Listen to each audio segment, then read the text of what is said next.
Hi friends, நான் தான் உங்கள் ராஜா பேசுகிறேன். இன்றைக்கி பார்த்தீங்கன்னா மதியான கல்லூரத்தில் வேலையை முடிச்சுட்டு வந்து குளிச்சுட்டு ஒரு குட்டி தூக்கம் போட்டு அப்படியே ஒரு 6 மணியை போல் வாக்கிங் மாதிரி நடந்து போனேன்.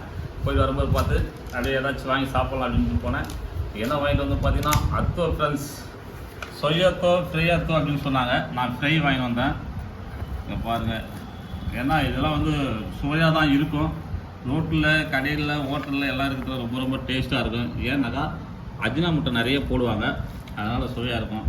ஆசைக்கு என்றைக்காச்சும் ஒரு நாள், மாதத்தில் ஒரு ட்ரிப்போ அந்த மாதிரி வாங்கி சாப்பிட்ணும். தொடர்ச்சியாக இதெல்லாம் எடுத்துக்கூடாது.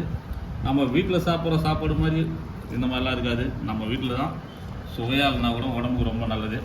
வேறு லெவலில் போட்டிருக்காரு, ஆனால் அது டேஸ்ட்டாக தான் இருக்கும். வாங்க சாப்பிட்லாம். இதெல்லாம் வந்து ஸ்கூலில் கொஞ்சம் கொஞ்சமாக சாப்பிட்டுருப்பாங்க, அதெல்லாம் நம்மளுக்கு பிடிக்காது. இப்படி சாப்பிட்டா தான் பிடிக்கும்.